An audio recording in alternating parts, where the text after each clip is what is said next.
Hello everyone, board बा में आप सभी का स्वागत है। हम मैं संतोष कुमार और आज हम देखने वाले हैं अपने 12th क्लास के बायो का जो हमारा फर्स्ट चैप्टर रहने वाला है जीवो में जनन। इससे जो भी इम्पोर्टेंट क्वेश्चन, जो भी ऑब्जेक्टिव इम्पोर्टेंट क्वेश्चन बन सकते हैं, जो आपके एग्जाम के पॉइंट ऑफ व्यू से बहुत ज़्यादा जरूरी है, जो कि आपके एग्जाम में आने की बहुत ज़्यादा संभावना है, उन सभी क्वेश्चंस को और साथ ही साथ जो क्वेश्चन इस चैप्टर से पिछली बार पूछे जा चुके हैं, जितने भी पीवाइज क्यूज हैं इस चैप्टर के, वो सभी हम मात्र इस एक वीडियो में पूरे का पूरा कवर करने वाले हैं। यानी कि इससे जो भी संभावित क्वेश्चन पूछे जा चुके हैं पहले और जो भी पूछे जाने वाले संभावित क्वेश्चन हैं, उन सभी क्वेश्चंस को हम इस सेशन में देखने वाले हैं, इस वीडियो में देखने वाले हैं। ओके, तो चलिए स्टार्ट करते हैं।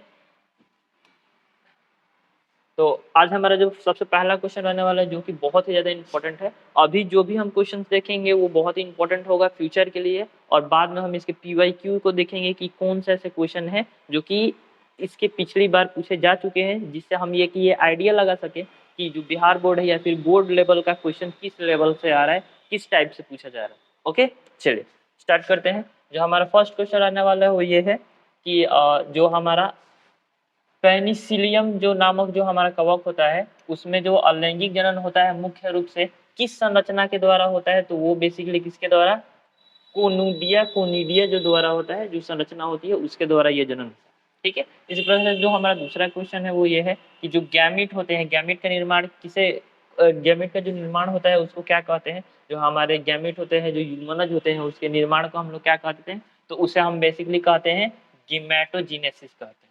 ठीक है, चलिए अगला जो हमारा क्वेश्चन है कि निषेचन क्या होता है? तो बेसिकली हम लोग देख रखा था कि निषेचन क्या होता है। नर युग्मक जब मादा युग्मक के जो हमारा केंद्रक होता है उससे जाकर संलयित हो जाता है, तो उसी को हम क्या कहते हैं? उसी को हम निषेचन कहते हैं। तो यहाँ पर लिखा हुआ है कि अंड तथा नर न्यूक्लियस का संयोजन, यानी कि अंड के न्यूक्लियस और नर भाग के न्यूक्लियस का जो संलयन होगा, तो इसी भाग को हम क्या कहेंगे? उसी को हम लोग निषेचन कहेंगे, यानी कि ऑप्शन नंबर ए। ठीक है, चलिए यहाँ पे आप अ को ए भी मान सकते हैं। ठीक है, ए बी सी डी ऐसे कर। ठीक, चलिए आगे देखो। अगला जो हमारा क्वेश्चन है कि निम्न में कौन उभय लिंगाश्रयी पादप नहीं, यानी कि इसमें से कौन सा ऐसा पादप है जो कि उभय लिंगाश्रयी नहीं। ठीक है, तो जो बेसिकली हमारा जो सरसों होता है, मक्का होता है, और जो अड़हुल होता है या फिर गुड़हल जिसे कहते हैं, ये सभी उभय लिंगाश्रयी होते हैं। ओके, जो पपीता होता है वो नहीं होता है, तो इसमें मेक श्योर इसमें बोल रहा है कि नहीं है। इसी पॉइंट को हम लोग मिस कर देते हैं। हम लोग उभय लिंगाश्रयी पढ़ेंगे और इसमें से कोई भी एक उभय, ऑब्वियसली जब तीन है इसमें तीन उभय लिंगाश्रयी होगा, जब नहीं पूछा हुआ है तो तीन उभय लिंगाश्रयी होगा। और हम लोग यदि नहीं को नहीं देखेंगे, सिर्फ उभय लिंगाश्रयी को देखेंगे, तो ऑब्वियसली तीनों में से कोई एक भी दिख जाएगा, हम लोग टिक लगा देंगे और हम लोग लगाएंगे सही। बट ध्यान से देखिए, इसमें लिखा हुआ है कि नहीं, यानी ये कौन ऐसा है जो कि इसमें उभय लिंगाश्रयी नहीं है। तो ध्यान से ये तीनों हैं, तो इसलिए ये ऑप्शन में सही नहीं होगा। ये नहीं है इसलिए इसमें नहीं पूछा हुआ, इसलिए पपीता इसका सही है। ओके, चलिए ये आप मिस्टेक एग्जाम में ना करें, इसलिए आप पहले से ही प्रैक्टिस करके चले कि यदि नहीं लिखा है तो ध्यान से पढ़ना है, क्वेश्चन को ध्यान से पढ़ना है। ओके, चलिए अगला क्वेश्चन देखते हैं। निम्न में कौन मिथ्य फल है, यानी कि ऐसा कौन सा फल है कि जो मिथ्य फल है, या फिर जिसे हम लोग फॉल्स फ्रूट भी कहते हैं या फिर असत्य फल भी कहते हैं। ठीक है, तो ये जो होता है हमारा, जो नारियल हो गया, आम हो गया, नारियल हो गया, भिंडी हो गया, ये सभी एक प्रकार के सत्य फल। ओके, लेकिन जो हमारा सेब होता है वो एक मिथ्य फल होता है, ये एक फॉल्स फ्रूट होता है। ठीक है, इसीलिए इसका ऑप्शन क्या होगा? ऑप्शन नंबर सी, या फिर आप सा कह सकते हैं। ठीक है, चलिए आइए देखते हैं आपके आज के अगले क्वेश्चन को। आज का जो हमारा अगला क्वेश्चन है कि पुष्पों में दोनों पुमांग और जयांग उपस्थित होने को कहलाते हैं। यानी कि जब कोई पुष्प में कोई यदि पुष्प होगा, ओके, यदि उसमें स्त्री वाला हिस्सा और उसमें यदि पुरुष वाला हिस्सा, यानी कि वर्तिकाग्र और जो हमारा परागकोश है वो, यदि दोनों पाया जाएगा, तो उस पुष्प को हम लोग बेसिकली क्या कहते हैं? तो उसे हम लोग कहते हैं परफेक्ट पुष्प, परफेक्ट फ्लावर कहते हैं, यानी कि उसे उत्कृष्ट कहा जाएगा। तो इसलिए उसका होगा ऑप्शन नंबर। ओके, चलिए अगला क्वेश्चन देखते हैं। अगला क्वेश्चन है कि जब जो संतति होती है, संतति की उत्पत्ति केवल एक ही जनक द्वारा होती है, तब यह क्या कहलाता है? हम लोगों ने देख रखा था कि जब कोई भी संतति की उत्पत्ति मात्र एक ही केवल पादप के द्वारा या फिर जंतु के द्वारा हो जा रहा था, तो उसे हम लोग, वो विखंडन के द्वारा था या फिर कायिक जनन के द्वारा था, इन सभी को हम लोग क्या किस में रखते हैं? उसे हम लोग अलैंगिक जनन में रखते हैं। यानी कि लैंगिक जनन में तो हम लोगों ने देख रखा था कि लैंगिक जनन बिना नर और मादा के पॉसिबल ही नहीं। ओके, ये सिर्फ किसमें पॉसिबल हो पाता है कि केवल नर हो या फिर केवल मादा हो, वो अपनी जनन की प्रक्रिया कर सके, तो वो केवल आपके अलैंगिक जनन में ही पॉसिबल है, लैंगिक जनन में पॉसिबल नहीं, इसलिए इसका क्या होगा ऑप्शन नंबर बी। ओके या फिर ठीक। चलिए आइए देखते हैं आज के अगले क्वेश्चन को। आज का जो हमारा अगला क्वेश्चन है कि जो मुकुल द्वारा जनन होता है वो किसमें होता है, तो मुकुल द्वारा बेसिकली हाइड्रा में होता है, जिसमें मुकुल निकलता है, लेकिन इसमें एक ईस्ट को यदि हम लोग देखेंगे तो ईस्ट कुछ इस टाइप से होता है, और इसमें हम लोग देख रखा था कि ईस्ट में भी बहुत सारे मुकुल ऐसे निकलते हैं।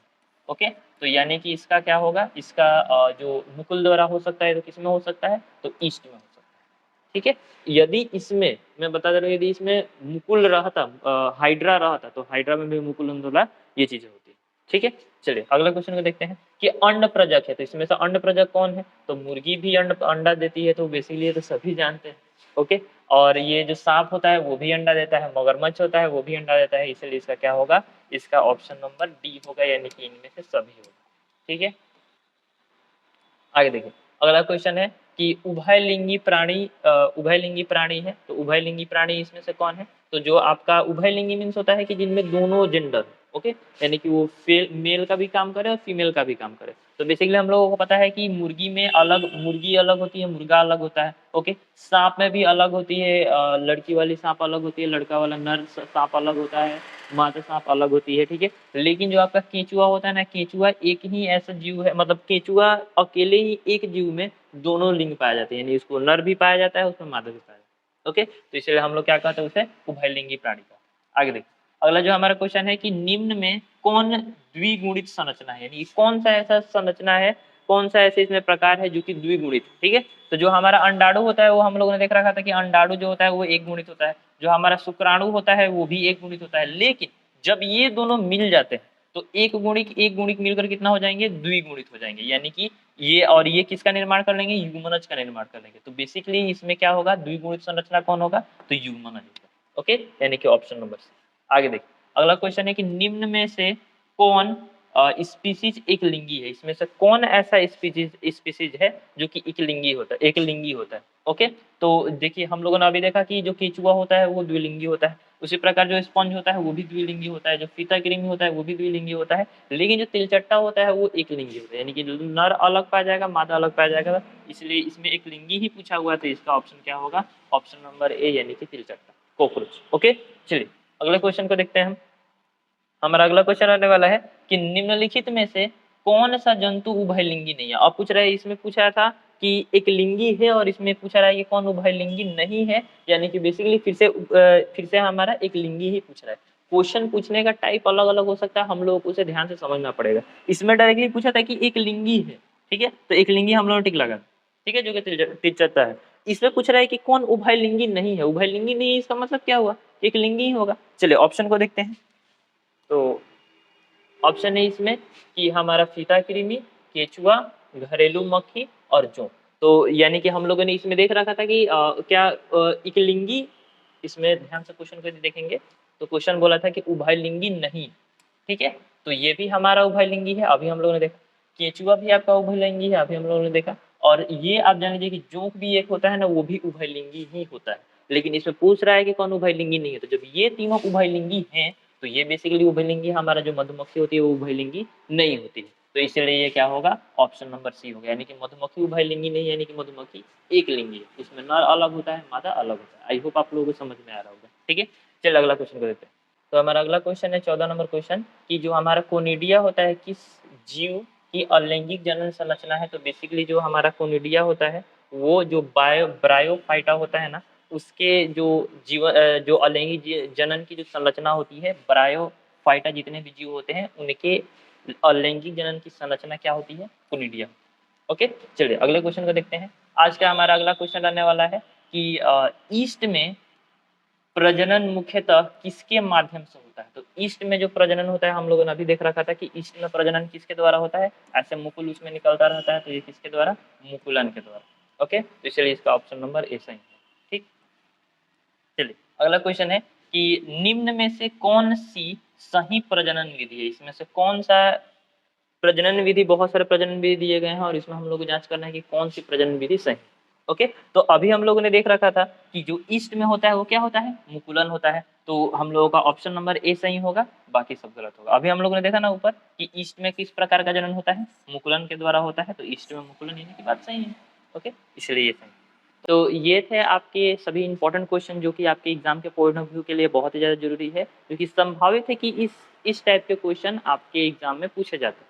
ओके, तो मे बी ये भी आपके एग्जाम में आ सकते हैं अगले आने वाले एग्जाम में। ठीक है, चलिए देखिए, साथ ही अब हम लोग देखेंगे कि इस चैप्टर से पिछली बार कौन से ऐसे क्वेश्चन थे जो कि पूछे जा चुके हैं, यानी कि इस चैप्टर से जितने भी पीओक्यू हैं उनको हम लोग देखेंगे, ताकि हम लोगों को एक एनालिसिस मिल पाए कि इस चैप्टर से किस टाइप के क्वेश्चन आते हैं। और ऐसा भी देखा गया है कि बहुत बार क्या होता है ना, same to same question repeat कर दिया जाता है। उसके लिए भी हम लोगों को पीवाईक्यू देखना बहुत ही ज़्यादा इंपॉर्टेंट हो जाता है, ताकि हम एनालिसिस कर पाएँ कि हम लोगों को कैसे क्वेश्चन को टैकल करना है और इस चैप्टर से किस टाइप के क्वेश्चन आ सकते हैं। ओके, तो चलिए स्टार्ट करते हैं। तो यहाँ पे पीवाईक्यू में सबसे पहला नंबर आपका जो क्वेश्चन है वो ये है कि जो आपका द्विखंडन होता है, द्विखंडन किस में पाया जाता है। तो जो आपका द्विखंडन होता है वो किस प्रकार के जीव में पाया जाता है, तो हम देखेंगे कि अमीबा में भी द्विखंडन पाया जाता है। हम लोगों ने देख रखा था कि इसमें जो हमारा अमीबा होता है वो बीच में ऐसे टूट जाता है और दो भागों में बढ़ जाता है और नए नए दो अमीबा के निर्माण कर लेता है। तो अमीबा भी इसका सही ऑप्शन होगा। और साथ ही जो पैरामीशियम होता है, पैरामीशियम में भी द्विखंडन के द्वारा ही जनन की प्रक्रिया होती है, इसलिए इसका सही ऑप्शन क्या होगा, ऑप्शन नंबर सी, यानी कि ए और बी दोनों, ये दोनों होते हैं, तो इसलिए इसका ऑप्शन नंबर सी होगा। ओके, चलिए अगले क्वेश्चन को देखते हैं। आज का जो हमारा अगला क्वेश्चन रहने वाला है कि सूक्ष्म प्रजनन में क्या संभव, जो हमारा सूक्ष्म प्रजनन जो सूक्ष्म प्रजनन होता है उसमें क्या संभव हो पाता है। तो सूक्ष्म प्रजनन किसमें, मतलब सूक्ष्म प्रजनन में कौन सा क्या संभव है, इसका मतलब ये हुआ कि कौन सा जनन संभव हो सकता है। ओके, तो यहाँ पे लिखा हुआ है कि लैंगिक जनन, अलैंगिक जनन दोनों, और इनमें से कोई नहीं। दोनों तो मतलब बहुत ही कम चांसेस है कि दोनों हो सकता है, इसमें तो दोनों नहीं होगा। लेकिन हम लोग देख रखा था कि सूक्ष्म जो जनन होता है उसमें क्या होता है, बेसिकली हम लोग एक कोशिका लेते हैं और एक कोशिका के जरिए पूरे जीव का विकास करते हैं। तो वो भी क्या होता है, उसमें नर और मादा दोनों की आवश्यकता नहीं होती है। तो वो बेसिकली हमारा क्या होता है, एक प्रकार का अलिंगी जनन ही होता है। ठीक है, तो ये हमारा क्या होगा, एक प्रकार का अलिंगी जनन होगा, यानी कि ऑप्शन नंबर ए सही होगा। ठीक है, अगला क्वेश्चन देखते हैं कि जब संतति की उत्पत्ति एकल जनक द्वारा होती है तब यह कहा जाता है, जब संतति की उत्पत्ति मात्र एक ही जीव के द्वारा होती है तो हम उसे क्या कहते हैं, तो उसे हम लोग अलिंगी जनन कहते हैं। ओके, तो इसमें कहीं अलिंगी जनन, हाँ, ऑप्शन नंबर बी अलिंगी जनन। ठीक है, चलिए अगला क्वेश्चन को देखते हैं कि मानव युग्मकों में जो गुणसूत्र होती है उनकी संख्या कितनी होती है। तो मानव गुणसूत्र में हम लोग देखे थे कि इसमें कितना 23 जोड़ा जो होता है, 23 जोड़ा गुणसूत्र होता है। यदि जोड़ा को हम 2 से गुना कर देंगे, फिर 2 बार 23 को जोड़ेंगे तो ये हो जाएगा आपका 46, यानी कि ऑप्शन नंबर डी 46। ओके, चलिए अगला क्वेश्चन को देखते हैं कि जो हमारा अदरक होता है, अदरक में कायिक प्रवर्धन किसके द्वारा होता है। जो अदरक होता है, अदरक का जो पौधा होता है उसमें जो भी हम लोग कायिक प्रवर्धन देखते हैं, तो वो कायिक प्रवर्धन बेसिकली किसके द्वारा होता है, तो वो उसके जड़ के द्वारा होता है। अदरक के नीचे जो उसमें कायिक प्रवर्धन होता है वो उसमें बेसिकली जड़ के द्वारा, उसमें जो भी अदरक लगता है वो जड़ में ही लगता है, और उसमें कायिक प्रवर्धन किसके द्वारा होता है, जड़ के द्वारा। ओके, चलिए अगले क्वेश्चन को देखते हैं हम लोग। हमारा जो अगला क्वेश्चन है कि जो हमारा निम्नांकित है किसमें पादप का अगुणित होते हैं, यानी कि इसमें जो भी आपके नीचे दिए गए हैं इसमें कौन सा ऐसे पादप है जो कि अगुणित होते हैं। तो यहाँ पे बेसिकली जो शैवाल होता है, कवक होता है, जितने भी ब्रायोफाइटा होते हैं, ये सभी के सभी क्या होते हैं, एक प्रकार के अगुणित होते हैं। ठीक है, तो इसलिए इसका क्या होगा, ऑप्शन नंबर डी, यानी कि इनमें से सब, ये भी होगा, ये भी होगा और ये भी होगा, यानी कि शैवाल, कवक और ब्रायोफाइटा ये सभी अगुणित संरचनाएं होती हैं, इसलिए इसमें क्या होगा, अगुणित जो पादप होते हैं इसमें क्या होगा, इनमें सभी होगा। ठीक है, आगे देखिए कि पादपों में जो एम्फीबियन या फिर जिसे हम लोग उभय स्थानी कहते हैं, किससे संबंधित, जो एम्फीबियन है वो किससे संबंधित होता है, जो पादप में होता है, तो वो आपका संबंधित होता है जो हमारे ब्रायोफाइटा होते हैं उनमें सभी में जो हमारा एम्फीबियन होता है वो उससे संबंधित होता है। ठीक है, चलिए आगे देखते हैं एम्फीबियन। अगला क्वेश्चन लिखा हुआ है कि निम्नलिखित में से कौन जंतु उभयलिंगी नहीं, इनमें से कौन ऐसा जंतु है, हम लोगों ने उभयलिंगी अभी पीछे क्वेश्चन में देख रखा था कि उभयलिंगी और एकलिंगी क्या होता है, तो इनमें कौन से ऐसे जंतु हैं जो कि उभयलिंगी नहीं होते हैं। तो बेसिकली हम लोग ने देखा कि फीता कृमि भी होता है, ओके, केंचुआ भी उभयलिंगी होता है, जो जोंक होता है वो भी उभयलिंगी होता है, और जो हमारे घरेलू मक्खी होती है वो उभयलिंगी नहीं होती। सेम टू सेम क्वेश्चन उसमें भी, ठीक है, चलिए कोई बात नहीं। अगले क्वेश्चन को देखते हैं, जो मुकुलन द्वारा जनन किसमें होता है, यानी कि जो मुकुलन की प्रक्रिया होती है वो किन किन जीवों में होती है। तो हम लोग यहाँ पर देखते हैं कि जो हमारा ईस्ट में होती है, हम लोगों ने पिछले दो क्वेश्चन में इसको देखा था, तो इसका सही आंसर क्या होगा, ईस्ट होगा। ओके, बाकी सब में नहीं होगा। ठीक है, आगे देखिए अगला जो क्वेश्चन है कि अंड प्रजक है, इसमें से कौन प्रजक है, तो basically same to same question उसमें भी था, इसमें क्या होगा, इसमें से सभी होगा ऑप्शन नंबर डी। ओके, चलिए अगले क्वेश्चन को देखते हैं। अगला क्वेश्चन है कि निम्न में कौन से, दो बार कौन हो गया है,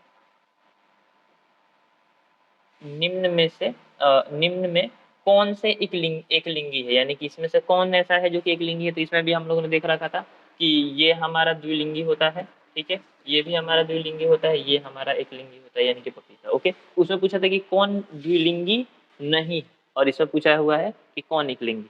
ठीक है, कोई बात नहीं, आगे देखते हैं। जो हमारा पेंसिलियम होता है उत्पादित करता है, जो हमारा पेंसिलियन जो होता है, पादप जो होता है, पेंसिलियन जो पदार्थ होता है वो किसके द्वारा उत्पादित होता है, तो वो बेसिकली जो मेटोस्पोर होते हैं और जो मेटोस्पोर होते हैं और मियोस्पोर होते हैं। ओके, जूस्पोर नहीं, ये इनके द्वारा नहीं, मेटोस्पोर और मियोस्पोर इन दोनों के द्वारा ये उत्पादित होता है। इसलिए इसका आंसर क्या होगा, इसका आंसर होगा ऑप्शन नंबर डी, यानी कि ए और सी दोनों। ठीक है, अगला क्वेश्चन देखो। अगला क्वेश्चन है हमारा कि समयुग्मक पाए जाते हैं, जो समयुग्मक होते हैं वो किन में पाए जाते हैं। तो बेसिकली जो हमारा समयुग्मक होते हैं वो पाए जाते हैं जो हाँ, समयुग्मक हमारे पाए जाते हैं क्लेडोफोरा में। ठीक है, क्लेडोफोरा जो होते हैं उनमें क्या पाए जाते हैं, समयुग्मक पाए जाते हैं, मेंढक में नहीं पाए जाते हैं, फ्यूकस में भी नहीं पाए जाते, पक्षी में भी नहीं पाए जाते। ठीक है, आगे देखिए, जो पैरामीशियम है, पैरामीशियम में किस प्रकार का द्विखंडन होता है। तो पैरामीशियम जो हम लोग देख रखा था कि जो पैरामीशियम जो जीव होता है वो किस प्रकार के, उसमें जो द्विखंडन पाया जाता है, किस प्रकार का द्विखंडन पाया जाता है, तो वो बेसिकली अनुप्रस्थ जो द्विखंडन होता है, तो अनुप्रस्थ द्विखंडन इसमें पाया जाता है, अनुप्रस्थता वो द्विखंडित हो जाता है। ओके, दो भागों में बढ़ जाता है। अगला जो हमारा क्वेश्चन है कि निम्नलिखित में से कौन जीवन काल में एक बार प्रजनन करता है। हम लोगों ने अपने चैप्टर में भी देख रखा था कि बहुत से ऐसे पादप होते हैं जो कि अपने पूरे जीवन काल में मात्र एक बार ही फ्लावरिंग कर पाते हैं, मात्र एक बार ही जनन की प्रक्रिया कर पाते हैं, या फिर फूल लगेगा तब तो वो पादप में जनन होगा ना, यानी कि फ्लावरिंग ही एक बार करते हैं, यानी कि जनन की प्रक्रिया एक बार होती है। तो वो कौन से थे, तो वो बांस, जितने भी बांस होते हैं और भी बहुत सारी चीजें होती हैं जिनमें एक ही बार मात्र जनन की प्रक्रिया होती है। तो यहाँ पर देखिए, इसमें आपको यदि कहीं बांस मिल जाएगा तो आपको बस और चीज ढूंढने की जरूरत ही नहीं है। ओके, बांस, यहाँ पे बांस दिख रहा है ना, यानी कि ऑप्शन नंबर है, यानी कि इसमें क्या होगा, प्रशांत महासागरीय समान मछलियां, जितने भी प्रशांत महासागर की मछलियां हैं वो सभी, और इसमें बांस। ओके, आप लोगों को ट्रिगर पॉइंट मतलब एक मेन पॉइंट इसमें क्या याद रखना है कि बांस, यदि बांस ऑप्शन में दिख जाएगा तो वो हो जाएगा, साथ ही ये भी रहेगा आपको याद, तो अच्छी बात। ठीक है, चलिए आगे देखते हैं। अगला जो हमारा क्वेश्चन आने वाला है वो ये है कि निम्नलिखित में से कौन पौधों में कायिक, यानी कि जो वनस्पतिक होती है, प्रसार के लिए उत्तरदायी, यहाँ पे होना चाहिए था उत्तरदायी, उत्तरदायी ओके नहीं। तो इनमें से कौन ऐसा मतलब हिस्सा है या फिर कौन सा ऐसी प्रक्रिया है जो कि पादपों में जो कायिक प्रजनन होता है उसके लिए जिम्मेदार नहीं होता है। तो इसका एक्चुअली में होगा इसका मुकुलन। ओके, जो मुकुलन होता है ना, ये कायिक प्रजनन के लिए, प्रसार के लिए, कायिक उसका जो मुकुल होता है वो कायिक प्रसार के लिए जिम्मेदार नहीं होता। ओके, चलिए अगले क्वेश्चन को देखते हैं। निम्न में कौन द्विगुणित संरचना है, इनमें कौन है, इसको भी हम लोगों ने देख रखा था कि इनमें द्विगुणित संरचना कौन है। तो जो अंडाणु होता है वो भी द्विगुणित संरचना नहीं होता है, वो एक गुणित होता है। जो भ्रूणपोष होता है, भ्रूणपोष यानी कि जहाँ पे वहाँ पे उसको भोजन मिलता है, युग्मनज को भ्रूण को वो मिलता है, भोजन मिलता है, वो भी आपका द्विगुणित नहीं होता है। लेकिन जो आपका युग्मनज होता है वो आपका द्विगुणित होता है, इसलिए इसका क्या होगा, ऑप्शन नंबर सी, यानी कि द्विगुणित होगा, युग्मनज होगा। ठीक है, आगे देखते हैं। अगला हमारा क्वेश्चन है कि मनुष्य मेनली पुरुष, ठीक है, मनुष्य को यहाँ पे किसको कंसिडर किया गया, मनुष्य में नर और मादा दोनों आते हैं, लेकिन यहाँ पे किसको कंसिडर किया है, पुरुष। ओके, नर को। पुरुष में गुणसूत्रों की संख्या होती है, यानी कि पुरुष में गुणसूत्रों की संख्या कितनी होती है, ध्यान से देखिए, यानी कि सभी जीवों में 22 जोड़े तो सभी में होते हैं, ठीक है। लास्ट वाला जो होता है ना, वो एक डिसाइड करता है कि वो नर होगा या मादा होगा। यदि 22 जोड़ा तो सब में होगा, ठीक है, 22 जोड़ा यानी कि 44, ठीक है। और एक साथ में एक दूसरा क्या होगा, जो लास्ट वाला होगा, यदि नर होगा तो एक्स वाई होगा, ये हम लोगों ने देख रखा था। और यदि मादा होगी तो उसमें 44 प्लस एक्स एक्स होगा, यानी कि ये नर वाला है और ये मादा वाला, ठीक है। और इसमें क्या पूछा है, बेसिकली इसमें नर के लिए पूछा है, इसमें पुरुष के लिए पूछा है, तो इसका सही क्या होगा, 44 प्लस एक्स वाई, यानी कि ऑप्शन नंबर बी। ओके, यदि एक्स एक्स होगा, यदि आप ये वाला सोच रहे हैं तो ये मादा के लिए होगा, ठीक है। और 46 ये तो एक्स्ट्रा ही हो गया, तो हो ही नहीं सकता, ठीक है। आगे देखिए, अगला क्वेश्चन है कि बेसिकली इन दोनों को जोड़ देने पर देखिए 44 45 46, ये टोटल मिलकर कितना हो जाएंगे, 46 हो जाएंगे। तो आप ये भी नहीं सोच सकते हैं कि ये वाला होगा इसमें 46, तो ये तो एक्स्ट्रा पहले से 46 है, अब ये दो एक्स्ट्रा कहाँ से आ गए, इसलिए ये दोनों नहीं, ठीक है। आगे देखिए, निम्न में कौन कीट भक्षी पौधा है, इनमें से कौन ऐसा पौधा है जो कि कीट भक्षी होता है, जो कि क्या करता है, हम लोगों ने देख रखा था कि कुछ पौधे जो होते हैं ना, वो कीट लोगों को भी क्या करते हैं, खा जाते हैं। तो इनमें से ऐसा कौन सा पौधा होगा जो कि कीट भक्षी होगा, तो बेसिकली ये आपका जो नेपेन नेपेंथिस जो आपका पौधा होता है, वो एक प्रकार का क्या होता है, कीट भक्षी पौधा होता है, जो कि पादपों जो पादप है, यानी कि एक पेड़ है, लेकिन वो क्या करता है, कीटों को कैप्चर कर लेता है, पकड़ लेता है और उनको खा जाता है, मतलब खा जाता है, उनको अपघटित कर देता है और उससे पोषक तत्वों को खींच लेता है, ठीक है। आगे देखिए, निम्न में से कौन उभयलिंगी प्राणी है, इनमें कौन ऐसा है जो कि उभयलिंगी है, तो बेसिकली हम लोग देख रखा था कि मुर्गी भी नहीं होता है, ओके, मुर्गी अलग, मुर्गी अलग, सांप भी नहीं होता है, ये सेम टू सेम उसी की तरह है। ये आपका जो केचुआ होता है वो एक प्रकार का उभयलिंगी प्राणी है, इसलिए आपका क्या होगा, ऑप्शन नंबर डी सही, ओके। जो हमारा अगला क्वेश्चन आने वाला है वो ये है कि जो भ्रूणपोष होता है, भ्रूणपोष वाले जितने भी बीज होते हैं उनको क्या कहा जाता है, तो इसे एक्चुअली में हम लोग कहते हैं इंडो कार्पिश होता है, कार्शिश नहीं होता है, यहाँ पे सौ हो गया था, कार्पिक इंडो कार्पिक होता है, ठीक है, जिनमें भ्रूणकोष वाले बीज निर्मित होते हैं, ठीक है। अगला क्वेश्चन को देखते हैं, पौधे जो जलीय वातावरण में नहीं पाए जाते हैं, तो कितने इसमें से कौन से ऐसे पौधे हैं जो कि जलीय वातावरण में नहीं पाए जाते हैं, जहाँ पे जल की मात्रा नहीं होती है या फिर बहुत ही कम होती है, तो बेसिकली आप लोगों ने बबूल का नाम सुन रखा होगा। बबूल ऐसा एक पौधा है जो कि रेतीले जगहों में होता है, जहाँ पे पानी की मात्रा बहुत ही कम होती है, ना कि बराबर होती है, वहाँ पे भी क्या होता है, बबूल उग जाते हैं, ओके, यानी कि जलीय माध्यम में नहीं उगते हैं, इसलिए इसका क्या होगा, बबूल।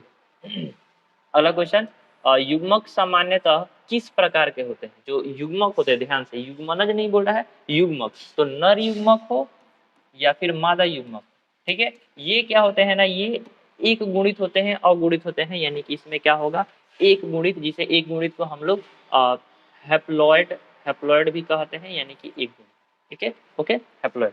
आगे देखिए, निम्नांकित में से किस पौधे के प्रजातियों में बीज का उत्पादन असंग जनन के द्वारा होता है, यानी कि इसमें से कौन ऐसे पौधे हैं जिनमें जिनकी प्रजातियों में जो बीज का निर्माण होता है वो असंग जनन के द्वारा होता है, तो वो बेसिकली क्या होते हैं, जितने भी प्रकार के घास होते हैं और जितने भी एस्ट्रेसिया जितने भी प्रकार के पौधे होते हैं, इन सभी में असंग जनन के द्वारा बीज का निर्माण होता है, ठीक है, इसलिए इसका ऑप्शन नंबर ए सही है, ठीक। आगे देखिए, निम्न में से कौन द्विगुणित संरचना है, इनमें कौन ऐसी संरचना है जो गुणित होता है, आगे भी हम लोग ने देख रखा था कि अंडाणु एक गुणित होता है, जो भ्रूणपोष होता है वो नहीं होता, ये तो क्वेश्चन रिपीट हो गया, कोई बात नहीं, इसका युग्मनज होगा, ये भी आप लोगों को पता है, ओके। जो क्वेश्चन रिपीट हो रहे हैं वो आप मेक श्योर आप पहले से उसका आंसर सोच के रखें कि ये आंसर सही होगा, ताकि आपको पता चल पाए कि हाँ वो चीज़ आपको अच्छे से समझ में आ गया, ठीक है। और बेसिकली ये सारी चीज़ें तो आपको याद होनी ही चाहिए, क्योंकि आपके एग्जाम में आने की बहुत ही प्रबल संभावना है, बहुत ही चांसेस है कि ये आपके एग्जाम में पूछे जाएंगे, okay, maximum number of question आपके एग्जाम में देखने को मिलेंगे, ठीक है। आगे देखिए, निम्न में से किस में जल परागण होता है, इनमें से कौन सा ऐसा पौधा है जिनमें जल परागण होता है, तो बेसिकली जो भी आपका हाइड्रिला होता है, ठीक है, आप जलकुंभी को देखेंगे, कमल को देखेंगे, तो उसके फूल जो होते हैं ना वो ऊपर की तरफ होते हैं, ठीक है, तो इसके कारण वो मतलब ये इस प्रकार के जल परागण होता है वो उस प्रकार के पौधे में होता है जिसकी फूल, जिसका परागण, जिसका वर्तिकाग्र पानी की सतह पर रहता है, ठीक है, पानी की सतह से ज्यादा ऊपर चला जाएगा तो पानी ऊपर ऐसे उड़कर उसको थोड़ी ना परागण देगा, तो इसलिए वो तो वायु परागण हो जाएगा, हवा में उड़ के जाएगा, तो लेकिन पानी के कांटेक्ट में जो एकदम उसका वर्तिकाग्र और परागकण जो सटा होगा एकदम पानी के कांटेक्ट में होगा, उसमें होता है जल परागण। तो जो आपका हाइड्रिला होता है वो उसी कंडीशन में रहता है। जो कमल का फूल होता है आपको पता है कि पानी नीचे होता है, कमल का फूल थोड़ा सा ऊपर होता है। तो जलकुंभी भी होता है, उसमें भी जो फूल होता है ऊपर की तरफ होता है, तो उसमें जल परागण नहीं होता है। आप लोगों को लगेगा कि ये भी पानी में है लेकिन नहीं होता। ठीक है, इस चीज को आप याद रखिएगा। तो इसका आंसर क्या होगा? हाइड्रिला होगा। आगे देखिए, जो द्विगुणित इनमें से कौन है जो द्विगुणित होता है? तो जो अंड होता है वो भी द्विगुणित नहीं होता है। जो पराग कण होता है, यहाँ पे देखिए पराग कण, ठीक है, परागण प्रोसेस है, पराग कण भी अगुणित होता है क्योंकि ये नर युग्मक होता है, ये एक प्रकार का नर युग्मक होता है। ठीक, तो इसलिए और ए और बी तो दोनों होंगे नहीं। इसमें क्या होगा आपको पता है कि जो युग्मनज होता है वो आपका द्विगुणित होता है। ठीक है, इसीलिए इसका ऑप्शन नंबर डी सही है। ओके, आगे देखिए, वायु परागित पुष्प सामान्यतः होते हैं। जो वायु परागित पुष्प होते हैं, देखिए बेसिकली आप लोगों ने इसमें पढ़ रखा है अच्छे से कि जितने भी प्रकार के पुष्प होते हैं उनमें कलर इसलिए होते हैं ना, ताकि दूसरे जितने भी जीव है वो उससे अट्रैक्ट हो पाए और उसके पास आ पाए। जैसे कि आप लोग जल्दी उन्हीं फूलों के पास जाते होंगे जो देखने में खूबसूरत, ठीक है, या फिर कोई भी तितली उसी फूल की तरफ आकर्षित होगी, कोई भी भंवरे उस फूल की तरफ आकर्षित होंगे जो कि देखने में ज्यादा अट्रैक्टिव हो, ज्यादा खूबसूरत हो, ज्यादा रंगीला, ठीक है, जिसके कारण वो कीट उस पे जाएंगे, वो तितली उस पे जाएगी और वहां के परागकण को किसी दूसरे पुष्प के, उसी टाइप के दूसरे पुष्प के वर्तिकाग्र तक पहुंचा पाएगी और निषेचन की प्रक्रिया हो पाएगी। तो वो तो था आपका कीट परागण। ठीक है, अभी यहाँ पर जो वायु परागण होता है, तो आपको भी पता है कि वायु ऐसा थोड़ी ना है कि वायु कलर वाले फूल के पास ही चलेगा और जो कलर वाले फूल नहीं है, जो फूल देखने में अच्छे नहीं है, उनके पास से वायु ऐसे कट के चला जाएगा, नहीं, वायु तो सभी जगह पे सेम जाएगा। यानी कि वायु परागण पुष्पों में ऐसा कोई जरूरी नहीं है कि उसका कलर अच्छा हो या फिर वो देखने में ज्यादा अट्रैक्टिव। ओके, तो इसलिए यहाँ पे पूछ रहा है कि जो वायु परागित पुष्प होते हैं वो सामान्यतः क्या होते हैं, जब उनको कलर से कोई मतलब ही नहीं है, जब उनको अट्रैक्शन से कोई मतलब ही नहीं है, तो वो क्या होते हैं, वो जनरली छोटे होते हैं क्योंकि उनमें कीड़े वगैरह जाने की कोई ऐसी जरूरत नहीं होती। बड़े बड़े जितने भी प्रकार के कीट परागण वाले फूल होते हैं वो बड़े जनरली बड़े होते हैं ताकि उसमें कीड़े आसानी से जा सके, जितनी भी तितलियां आसानी से वहां पे जा सके, ठीक है, और परागण की प्रक्रिया हो सके। लेकिन जो वायु परागित पुष्प होते हैं उससे इनको कोई मतलब नहीं है। यानी कि वो क्या होते हैं, वो तो एक तो छोटे होते हैं, साथ ही साथ रंगीन भी होते हैं, ठीक है, जिसके मतलब उसमें कलर होने की कोई जरूरत नहीं है। यानी कि इसका क्या होगा, ये दोनों ऑप्शन सही होगा। यानी कि ऑप्शन नंबर डी में देखेंगे तो बी और सी दोनों लिखा हुआ है, यानी कि इसका सही आंसर होगा ऑप्शन नंबर डी। ठीक है, चलिए अगले क्वेश्चन को देखते हैं। अगला हमारा क्वेश्चन है कि निषेचन क्या होता है। तो निषेचन हम लोगों ने अभी देख रखा था कि मादा के न्यूक्लियस और नर का जो शुक्राणु है उसके न्यूक्लियस के मिलन को हम क्या कहते हैं, निषेचन कहते हैं। तो यही यहाँ पे लिखा हुआ है कि अंड तथा नर न्यूक्लियस का संयोजन, एकदम सेम टू सेम क्वेश्चन। ठीक है, प्रीवियस ईयर क्वेश्चन में भी एकदम सेम टू सेम ऐसे क्वेश्चन आए हुए, कुछ क्वेश्चन आए हुए हैं जो कि एकदम सेम आप लोगों ने देखा यहाँ। देखिए आगे देखिए, आगे लिखा हुआ है कि जो हमारे एनिमोफिली नामक जितने भी पराग कण होते हैं किसके द्वारा होते हैं, जो एमिनोफिली जितने भी परागण ये प्रक्रिया है ये किसके द्वारा होती है, तो ये बेसिकली हमारी होती है, तो ये बेसिकली हमारी होती है हवा के द्वारा। ठीक है, इसमें क्या होगा, हवा से।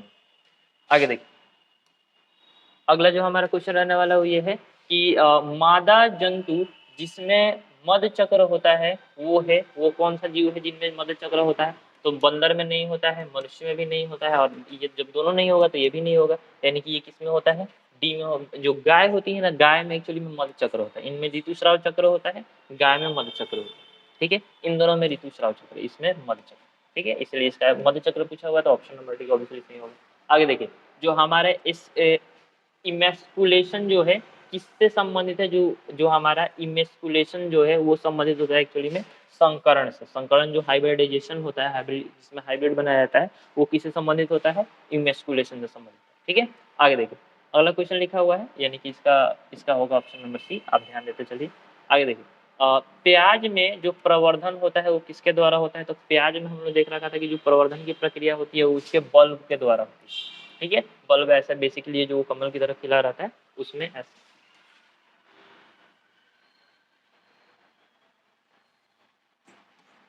इसमें जो ऐसा ऐसा ऐसा ऐसा करके होता है, ठीक है, उसके द्वारा होता है। आगे देखिए, जो पार्थेनोजेनेसिस जो शब्द है ये किससे संबंधित है, ये किसके द्वारा निर्माण किया गया है, पार्थेनोजेनेसिस किसने बनाया था। तो जो ओवेन है, ओवेन के द्वारा ये शब्द का निर्माण किया गया। ठीक है, आगे देखिए, जब नर आकृति में मादा से भिन्न होती है तब उसे क्या कहते हैं। जब नर और मादा आकृति में भिन्न होते हैं तो हम उसे क्या कहते हैं, उसे हम लोग कहते हैं यौन द्विरूपता। यानी कि ये यौन के कारण लिंग के कारण दोनों क्या है, अलग अलग है, तो इसलिए दो प्रकार के हैं, इसलिए है यौन द्विरूपता, यानी कि ये अलग अलग टाइप्स के, सेम नहीं है, देखने में अलग अलग नहीं होते, आकृति में भिन्न भिन्न होते हैं। ठीक है, अब देखिए, अब लास्ट क्वेश्चन, ये अभी जो क्वेश्चन है इसके पूछने की संभावना बहुत ही कम है, इवन तो अभी तो नहीं पूछा जा रहा है, लेकिन फिर भी हम लोग ये क्वेश्चन देख के चलते हैं कि कल को यदि पैटर्न चेंज हो भी जाए तो हम लोग पहले से अलर्ट रहे, ताकि मतलब अब ऐसा थोड़ी ना है कि दुश्मन जब अटैक करने आएगा तो हम अपनी तैयारी करेंगे, तैयार पहले से रहना चाहिए। ठीक है, ताकि यदि कोई भी कंडीशन हो तो हम अपने आप को उस लायक बना सके, उस लायक प्रिपेयर पहले से रहना चाहिए। ठीक है, चलिए देखते हैं इस क्वेश्चन को, ये एक एक्स्ट्रा क्वेश्चन है, फिर भी इसको देख के चलते हैं। ठीक है, कि इसमें कथन दिया जाता है, दो टाइप के कथन दिए जाते हैं और उसको आपको देखना रहता है कि क्या दोनों कथन सही है या फिर कोई एक कथन सही, और ऐसा भी होता है कि एक कथन दूसरे कथन को पूरा करता है, तो ये सभी कंडीशन इसमें ध्यान से देखिए, ऐसा पूछा हुआ है, ध्यान से देखिए। तो पहला कथन दिया हुआ है कि जो साइकस साइकस एक लिंगाश्री पौधा होता है।